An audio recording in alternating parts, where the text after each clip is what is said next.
Because we live in a world where we are told we are the leaders of tomorrow, and the politicians of the day have ensured that that tomorrow never comes. Let us today tell the politicians of the day that the tomorrow they have been talking about is today. We live in a continent today where, as the young man has said, our young women upon attaining puberty cannot afford sanitary pads, but our public servants have iPads which they do not know how to use. We live in a continent today where our leaders who preside over our health sectors have no faith in the health sector. When they are sick and their families are sick, they run away to seek treatment in Germany, in France, in the United Kingdom, in South Africa and India. Even our health ministers don't have faith in our health departments. We live in a country and countries today where the political leadership have no faith in the education sector.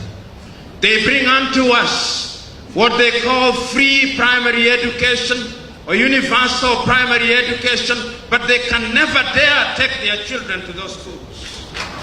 We live in countries where we claim that agriculture is the backbone of our societies, but we do not use technology to produce crops. Africans are dying younger than they were dying 50 years ago. And I want to submit to you that corruption is the source of all these. I had the privilege of serving as the director of the Kenyan Anti-Corruption Commission. But it would appear that I did not understand my brief well. Upon being appointed, I assumed that my mandate was to go out there and fight the corrupt. But the truth was that I was not supposed to fight corruption. I was supposed to appear to be fighting corruption. Immediately, me and my team tried to fight corruption. The parliamentarians, in their wisdom and in my own view, in their lack of wisdom, used the occasion of the amendment of the law to disband the organization and to send myself and my 4 directors out of office. The history of anti-corruption crusaders in Africa is one and the same. Their mortality rate in office is very short. Before I was victimized, before my victimization, Nuhu Ribadu before me had been victimized in Nigeria. Before I was victimized, McCarthy had been victimized in South Africa and his scorpions disbanded. Before I was victimized, my equivalent in Malawi had been victimized. Before I had been victimized, my equivalent in Zambia had been victimized. It would appear that in Africa, if you serve your full term, it is because you have refused to fight corruption. So the question that we must ask here and now, on an occasion such as this, what must Africa do going forward? The question is, are we going to gain Africa by mere pronouncements, or we must change ourselves? We must change our behavioral DNA so that we are no longer attracted to that which is good, bad, and evil.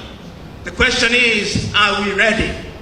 The question is, do we say with our mouth what we do not believe in our hearts? The question is, are we going to wait for outsiders to tell us to do that which we ought to have done? The question is, are we prepared to sacrifice our lives for that which is good and right?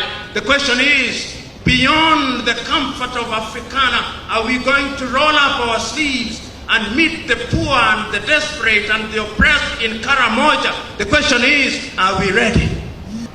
If you look at Africa today, how is it that our minerals are taken away from us? From the Democratic Republic of Congo, our oil is taken away from us, our agricultural products are taken away from us, and they are given to those who have. If you look at us today, sitting in this assembly, if there was a miracle to say anything that is not produced in Africa disappear, all of us would be naked. Because the clothes that you wear, none of them are made in Uganda. Because the ties that you wear, none of them is made in Uganda. Even the underwear that you wear, none of it is made in Uganda. The question is, are we children of a lesser God? No, we are not. But we have allowed ourselves to be corrupted in our morals and in our ways. Our leaders steal from us, and they keep money in Europe and America. They can't keep it in Africa. The question is, for how long shall we allow this to happen?